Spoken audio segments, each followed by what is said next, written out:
নির্বাচন কমিশন গঠনে রাজনৈতিক দলগুলোর কাছ থেকে লিখিত মতামত নেবে সার্চ কমিটি। নতুন প্রধান নির্বাচন কমিশনার ও অন্য কমিশনারের নিয়োগের সুপারিশ চূড়ান্ত করতে গঠিত সার্চ কমিটির প্রথম সভা শেষে এই সিদ্ধান্তের কথা জানান মন্ত্রিপরিষদ সচিব। শনিবার নতুন আইন অনুযায়ী ইসি গঠনে রাষ্ট্রপতি মোহাম্মদ আব্দুল হামিদ সার্চ কমিটি গঠন করে দেন।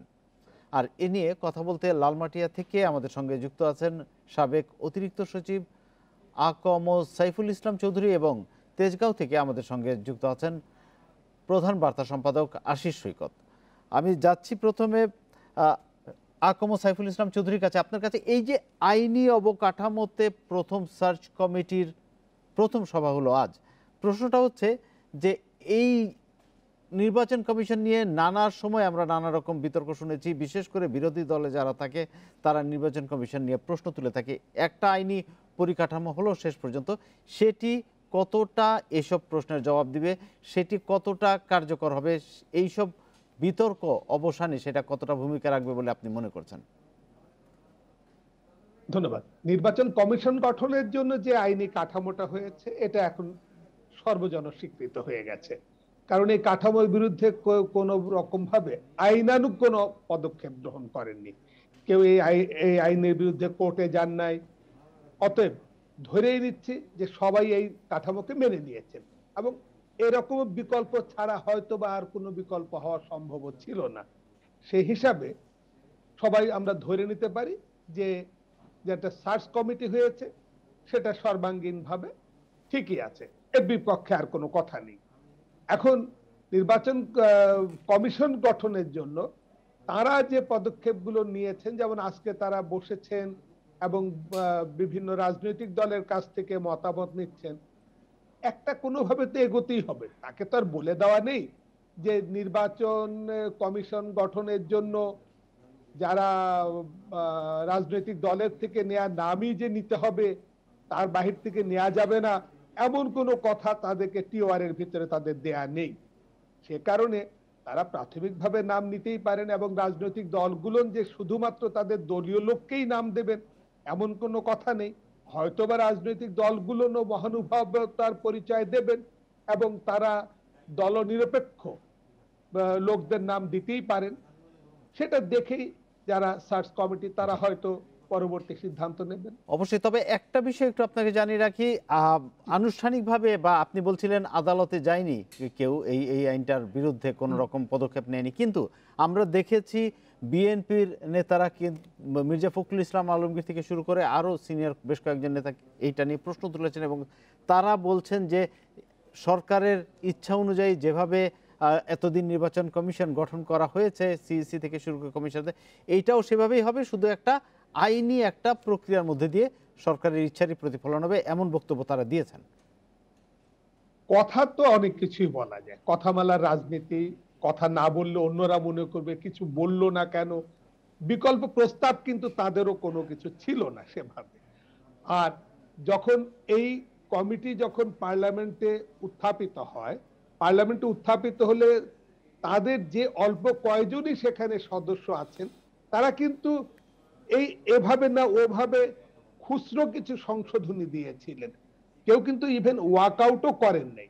মানে পার্লামেন্টের ভেতরে যারা, তারাও এক ধরনের হচ্ছে যে না ঠিক আছে মেনে নিচ্ছি যদি ওরকমটা হয়, এই নামের একটু পরিবর্তন হোক, একজন মহিলা একজন পার্টিসিপেট করুক, তার মানে তাদের এই আচরণ থেকে আমরা ধরে নিতে পারি, আপনি বলছেন আপনার বক্তব্য অনুযায়ী, যে তাদের একটা সম্মতি ছিল বা তাদের এ ব্যাপারে বড় কোনো আপত্তি নেই। আমি একটু আশিস সৈকতের কাছে যাচ্ছি। আমরা জানি যে এই সার্চ কমিটি সিইসি এবং কমিশনারদের প্রতি পদের জন্য 2 জন করে মোট 10 জনের নাম প্রস্তাব করার কথা। এখন আপনার কাছে আমি যেটি জানতে চাই যে এই যে সবার কাছে গ্রহণযোগ্য 10টি নাম, এই 10টি নাম পাওয়াটাই কি একটা বড় চ্যালেঞ্জ হয়ে দাঁড়াবে কিনা? আপনাকে ধন্যবাদ কিবরিয়া।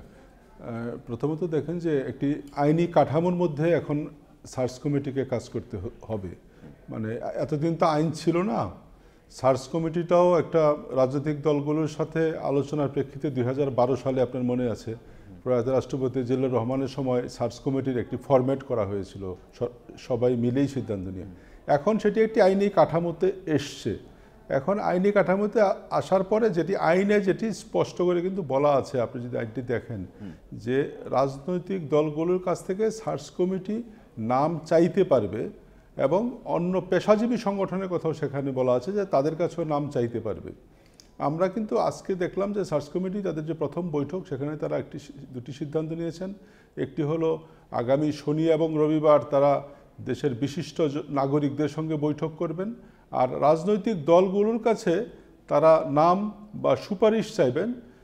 যেটি ক্যাবিনেট সেক্রেটারি সবশেষ যেটি বলেছেন যে সেটি তারা চান যে তাদের একটা নির্ধারিত মেইল নাম্বার দেবেন, এই মেইলে তারা পাঠিয়ে দেবেন তাদের প্রস্তাবিত নামগুলো, যাতে এটি পাবলিক হবে না, কিন্তু সার্চ কমিটির লোকজন জানবে। আর একটি বিষয়, নামের যে বিষয়টি, এর আগে যে রাজনৈতিক দলগুলো, যেসব রাজনৈতিক দল রাষ্ট্রপতির সঙ্গে সংলাপে গিয়েছিলেন এই আইন হওয়ার আগে, নতুন নির্বাচন কমিশন গঠন সার্চ কমিটির প্রক্রিয়ার সময়, ওই সময় কিন্তু যেসব রাজনৈতিক দল আলোচনায় গিয়েছিলেন তারা কিন্তু সবাই তাদের পছন্দ মতো ব্যক্তিদের নামের তালিকা রাষ্ট্রপতির কাছে দিয়ে এসেছিলেন, এবং সেই তালিকাটিও আমরা যতদূর জানতে পেরেছি সেই তালিকাগুলো সার্চ কমিটির কাছে দেওয়া হয়েছে যে কোন দল থেকে কাদের নাম প্রস্তাব করা হয়েছে। ফলে সার্চ কমিটির হাতে একটা খসড়া তালিকা কিন্তু ইতিমধ্যেই আছে, এবং এরপরে যে আজকে তারা সিদ্ধান্ত নিলেন যে বাকি যেসব রাজনৈতিক দল, শুধু না, তারা সব রাজনৈতিক দলগুলির কাছে আহ্বান করবেন তারা একটা নির্ধারিত মেইলে যেন তাদের প্রস্তাবিত নাম বা অন্য কোনো চিন্তা যদি সুপারিশ যদি থাকে সেটি যেন তারা প্রেরণ করেন। তাহলে তারা একদিকে শনি রবিবার সুশীল সমাজের সঙ্গে তারা বৈঠক করবেন, এবং অন্যদিকে রাজনৈতিক দলগুলির কাছ থেকে নামের তালিকা নিয়ে যত দ্রুত সম্ভব, আপনি জানেন যে তাদের জন্য সময় আছে 15 কার্য দিবস, যদিও একটা সাংবিধানিক পদ যার মেয়াদ শেষ হয়ে যাবে, এই কমিশনের মেয়াদ শেষ হয়ে যাবে 14ই ফেব্রুয়ারি। ফলে 14ই ফেব্রুয়ারির মধ্যে যদি করা যায় তাহলে হয়তো খুব ভালো। কিন্তু আজকে ক্যাবিনেট সেক্রেটারি যেমনটি বলেছেন যে তাদের 15 কার্য দিবস মানে 24 ফেব্রুয়ারি পর্যন্ত তাদের সময়সীমা আছে, এর মধ্যেই তারা চেষ্টা করবেন। তবে তারাও চাইবেন 14ই ফেব্রুয়ারির মধ্যে যদি শেষ করা যায়, নামের তালিকাটা রাষ্ট্রপতির কাছে তারা হস্তান্তর করবেন। অবশ্যই।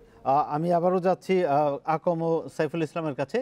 আমরা দেখেছি যে সবসময় আমাদের এখানে এটা যেন একটি সংস্কৃতি হয়ে দাঁড়িয়েছে, যারাই নির্বাচনে পরাজিত হন বা যারা বিরোধী দলে থাকেন, এটা যেই রাজনৈতিক দলই হোক, তারা সবসময় প্রশ্নটা তোলেন, প্রশ্নের সন্দেহের তীর নিক্ষেপ করেন নির্বাচন কমিশনের দিকে। এই যে একটা সংস্কৃতি দাঁড়িয়েছে, এটা থেকে বের হয়ে আসার একটা ধাপ এই নির্বাচন কমিশন গঠন আইনটা হতে পারে কিনা, আপনি কি সেই ব্যাপারে আশাবাদী কিনা? মানসিকতার ব্যাপার, যে হেরে গেলেই আমার যিনি রেফারি তার দোষ, এটা বলার তো কোনো সঙ্গত কারণ নেই। কারণ নির্বাচন যখন হয় তখন নির্বাচনে প্লেয়ারদের অনেক ভূমিকাই থাকে, এবং দেখা যাচ্ছে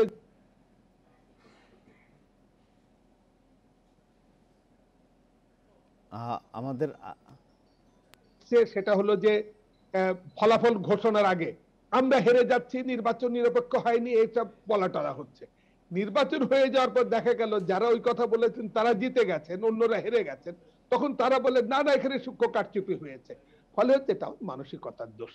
মানসিকতার দোষ থেকে বেরোতে হলে পারে সেটা তো আর ওই নির্বাচন কমিশন আইন সংশোধন করে কোনো কিছু করার নাই। এটা আমাদের কি বলবো, মানসিক উন্নয়ন ছাড়া কোনোভাবে। আমরা একটা বিরতিতে যাব, বিরতি থেকে ফিরে এসে আরো কথা হবে। তার আগে আমি আশিস সৈকতের কাছে একটা প্রশ্ন রেখে যাচ্ছি।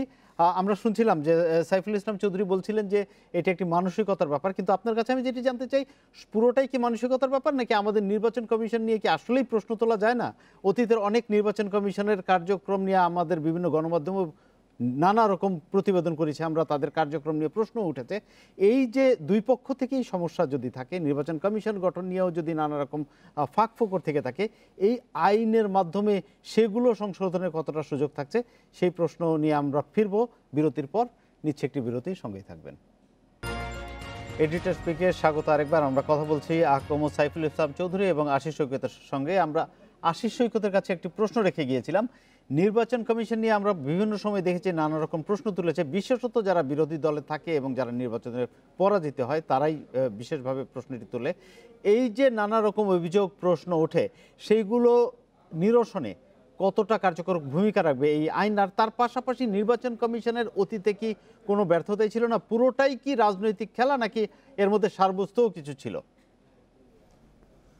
না দেখেন, শুধু নির্বাচন কমিশনের একার পক্ষে যেমন কোনো সুষ্ঠু নির্বাচন করা সম্ভব না, রাজনৈতিক দলগুলো যদি তাকে সহযোগিতা না করে। সর্বশেষ আপনি যদি নারায়ণগঞ্জ সিটি কর্পোরেশনের দিকে তাকান, নারায়ণগঞ্জ সিটি কর্পোরেশন নির্বাচন, সেখানে কিন্তু দুইজন প্রার্থী কিন্তু খুবই শক্তিশালী ছিল, দুজন প্রার্থী তাদের সক্রিয় ছিল, ফলে কিন্তু নির্বাচনটা একটা মোটামুটি গ্রহণযোগ্য একটা নির্বাচন সেখানে হয়েছে। এবং খুব বেশি অভিযোগ, পাল্টা অভিযোগ কিন্তু আমরা নারায়ণগঞ্জে দেখিনি। কিন্তু এর আগের আবার বেশ কিছু নির্বাচন যদি আপনি দেখেন, বিশেষত ইউনিয়ন পরিষদ নির্বাচনে যে পরিমাণ হানাহানি হয়েছে এবং নির্বাচন কমিশনের যে আচরণ আমরা দেখেছি, তাদের যে বক্তব্য আমরা দেখেছি, তাতে কিন্তু নির্বাচন কমিশনের যে মূল স্টেক হোল্ডারের যে জায়গাটা, মূল গার্ডিয়ানশিপের যে জায়গাটা, সেটা কিন্তু আমরা অনুপস্থিত দেখেছি। তাদের মধ্যে কিন্তু এক ধরনের দায় সারা ভাব আমরা দেখেছি। আমি শুধু এই ইলেকশনের কমিশনের উপর দোষ দেওয়ার কথা বলছি না, এর আগেরও আমরা দেখেছি যে এর আগের যে ইলেকশন কমিশনের মধ্যেও কিন্তু এই খুব শক্তভাবে দাঁড়ানোর যে মানসিকতা, সেটি কিন্তু গত 10 বছর বা 15 বছর যদি আপনি দেখেন, খুব বেশি কিন্তু দেখিনি। আপনি বলছিলেন যে আইনটি হলে এই নির্বাচন কমিশন, এই নতুন আইনে যে কমিশনটি হবে সেটি কি আরও বেশি কার্যকর হবে কি না। এখন দেখেন, সেটি বলা আসলে এখনই খুব কঠিন, এখনই হয়তো খুব কম। কিন্তু এর অতীতের অভিজ্ঞতা যদি আমরা দেখি, যখন এই দেশে কিছুই ছিল না, যখন সার্চ কমিটিও ছিল না, আইন তো ছিলই না, আপনি যদি 2000 সালের প্রধান নির্বাচন কমিশনার এম এস সাঈদ যখন প্রধান নির্বাচন কমিশনার হয়েছিলেন, আপনার নিশ্চয়ই মনে আছে, ওই সময় কিন্তু এত আইন কানুন ছিল না। কিন্তু সাঈদ সাহেব প্রধান নির্বাচন কমিশনার হওয়ার পর তখন বিরোধী দল বিএনপি কিন্তু তার বিরুদ্ধে হরতাল দিয়েছিল, কারণ সাঈদ সাহেবের বাড়ি ছিল গোপালগঞ্জে। কিন্তু 2001 সালের সংসদ নির্বাচন, যেটি সাঈদ সাহেবের অধীনে হয়েছিল, সেই নির্বাচনে কিন্তু বিএনপি জিতেছিল। এর আগেও যদি আপনি দেখেন, আবু হেনার যে নির্বাচন কমিশন 1996 সালে যে নির্বাচন পরিচালনা করেছিলেন, আবু হেনা নির্বাচন কমিশন, তারাও কিন্তু সার্চ কমিটিও ছিল না, আইনও ছিল না। প্রধানমন্ত্রী একজনের নাম দিতেন, রাষ্ট্রপতি তাকেই প্রধান নির্বাচন কমিশনার নিয়োগ দিতেন বা অন্য নির্বাচন কমিশনারদের নিয়োগ দিতেন। কিন্তু আমরা কিন্তু দেখেছি তুলনামূলকভাবে 1996 সালের আবু হেনা নির্বাচন কমিশন বা 2001 সালের এম এস সাঈদের নির্বাচন কমিশনের অধীনে যে দুটি নির্বাচন হয়েছিল, সেটি কিন্তু কম বিতর্কমুক্ত নির্বাচন হয়েছিল। মোটামুটি সর্বজন গ্রহণযোগ্য দুটি নির্বাচন কিন্তু আমরা দেখেছি। কিংবা সর্বশেষ যদি 2009 সালের নির্বাচনেও আমরা দেখি, সর্বশেষ সেটিও কিন্তু মোটামুটি একটা গ্রহণযোগ্য নির্বাচন হয়েছিল। কিন্তু এরপরে সার্চ কমিটির মাধ্যমে যে দুটি নির্বাচন হলো 2014 বা 2018, সেই নির্বাচনগুলো কিন্তু তুলনামূলকভাবে কিন্তু অভিযোগ, পাল্টা অভিযোগ আমরা দেখেছি অনেক বেশি। কিন্তু এখন তো একটা নতুন আইনের মধ্য দিয়ে আগামী নির্বাচন কমিশনটি গঠিত হবে। এই বর্তমান নির্বাচন কমিশনের মেয়াদ 14 ফেব্রুয়ারি শেষ হবে, আপনি জানেন। সেই নির্বাচন কমিশনটি একটি আইনের মাধ্যমে গঠন হচ্ছে, সেটি একটি খুব আশার কথা, কারণ গত 50 বছরে এই আইনটি আমাদের ছিল না। আমাদের অবশ্যই আমরাও আসলে আশাই করতে চাই যে নির্বাচন কমিশন আরো শক্ত কার্যকর ভূমিকা রাখবে। আমি একটু যাচ্ছি সাইফুল ইসলাম চৌধুরীর কাছে। আইনটি যখন পাশ হয়, আমরা দেখেছিলাম তার আগে রাষ্ট্রপতি যখন সংলাপে ডেকেছেন বিভিন্ন রাজনৈতিক দলকে, বিএনপি সেখানে যায়নি, কিন্তু বাকিরা যারা গিয়েছেন তাদের সিংহভাগই কিন্তু এই আইনের কথা বলেছেন বারবার, এমনকি আওয়ামী লীগও গিয়ে বলেছেন। কিন্তু আইনটি যখন পাশ হলো তখন বলা হলো, একটু কথা বলে রাখি যে যখন সবাই আইনের কথা বলছিলেন তখন আমরা দেখেছি আইনমন্ত্রী পরিষ্কার করে বলেছেন এখন আইন করার সুযোগ নেই, এই সময়ের মধ্যে আইন হবে না, পরবর্তী সময় হলে হতে পারে। পরে আমরা দেখলাম আইনটি হলো এবং তখন আইন পাশে তড়িঘড়ির অভিযোগও তুলেছেন বিরোধী পক্ষ। তার পাশাপাশি নাম প্রস্তাবের জন্য সার্চ কমিটি 15 কার্যদিবস পাওয়ার কথা, কিন্তু তারা সময় পাচ্ছেন আসলে তার চেয়ে কম। এই যে এই বিষয়গুলো, সেগুলোতে কোনো সমস্যা দেখছেন কিনা আপনি? সমস্যা যদি সবাই মেনে নেন তাহলে কোনো সমস্যা নেই, এটা হলো সবচেয়ে বড় কথা। যে আমার যে যেমন নির্বাচন সার্চ কমিটি সবাই মেনে নিয়েছেন, আপনি যেভাবে আমরা বলি না কেন, যত রকম আপত্তি যাই থাক, কেউ কিন্তু আইনানুগ ভাবে আপত্তি করেননি, অতএব সার্চ কমিটি মেনে নিয়েছেন। সার্চ কমিটি 15 দিনের জন্য যে সময় পাবেন আপনার হচ্ছে নাম দেওয়ার জন্য, সেটা যে 15 দিন সময় পাবেন। এখন এই বিগত যেটা চলে যাচ্ছে যে কমিশন, তাদের মেয়াদ হচ্ছে 14 ফেব্রুয়ারি পর্যন্ত। 14 ফেব্রুয়ারির পরেই যে এটাকে সঙ্গে সঙ্গে যদি পূরণ না হলে মহাভারত অশুদ্ধ হয়ে যাবে বলে যদি কেউ মনে করে কোথাও আদালতে যান, সেটা হলো প্রশ্ন। আর যদি কেউ না যান তাহলে কোনো প্রশ্ন কিছুই নেই, কারণ এটা মহাভারত অশুদ্ধ হওয়ার মতন কিছু নেই। কারণ 14 তারিখে যদি নতুন কমিশন গঠিত না হয়, সেটা যদি 25 ফেব্রুয়ারি গঠিত হয়, তাহলে এটার জন্য এর ভিতরে কোনো নির্বাচনও হচ্ছে না, কোনো কিছুই হচ্ছে না। অতএব এমন কোনো কিছুই বিরাট বড় ক্ষতি হয়ে যাবে না। এটা যে মেনে নেওয়ার ব্যাপার, এটা যদি সবাই মিলে যদি আমরা মেনে নিই, আমাদের সবচেয়ে বড় জিনিস, আমরা 1991 সালে 90 সালে আমরা সবাই মিলে মেনে নিয়েছিলাম, সংবিধানে নাই, কোনো কিছুতে নাই, আমরা মেনে নিয়েছিলাম একজন প্রধান বিচারপতিকে আমরা তত্ত্বাবধায়ক সরকারের কথা বলছেন। হ্যাঁ, আমরা এই যে মেনে নেওয়াটা, মেনে নিয়েছিলাম বলেই একটা ভালো নির্বাচন। অবশ্যই মেনে নিলে আর কোনো জটিলতাই থাকে না। কিন্তু আমি আশিস সৈকতের কাছে একটু যেতে চাই এই প্রসঙ্গেই, যে 14ই ফেব্রুয়ারির মধ্যে যদি নির্বাচন কমিশন গঠন চূড়ান্ত না হয়, সেই ক্ষেত্রে কোনো সাংবিধানিক পদশূন্যতার জটিলতা বা কোনো আইনি বিষয় আছে কিনা, বাধ্যবাধকতা? না, সেখানে সংবিধানে আসলে বাধ্যবাধকতার কথা কিছু বলা নেই, শুধু বলা আছে যে নির্বাচন কমিশনের মেয়াদ হবে 5 বছর। কিন্তু এই মেয়াদ পূর্তির পর, মেয়াদ শেষ হয়ে যাওয়ার পর, ওনারা যাওয়ার পরের শূন্য সময়টা কি হবে সেটি আসলে সংবিধানে বলা নেই।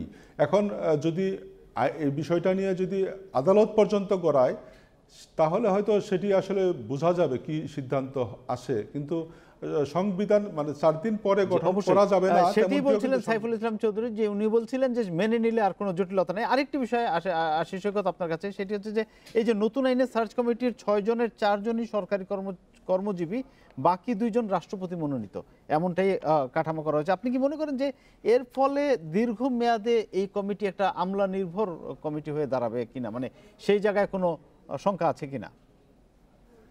না, দেখেন যে আপনি যেটি বললেন যে আমলা নির্ভর, আসলে যে আইনের যে বিধানটি করা হয়েছে সেখানে কিন্তু 2 জন বিচারপতি, বিচার বিভাগের 2 জন সদস্য, আর 2 জন সেটি কিন্তু পদাধিকার বলে, যে পিএসসি চেয়ারম্যান যিনিই থাকবেন তিনিই কিন্তু পদাধিকার বলে সদস্য হবেন, বা আপনার মহাহিসাব নিরীক্ষক যিনিই থাকবেন তিনিই পদাধিকার বলে হবেন।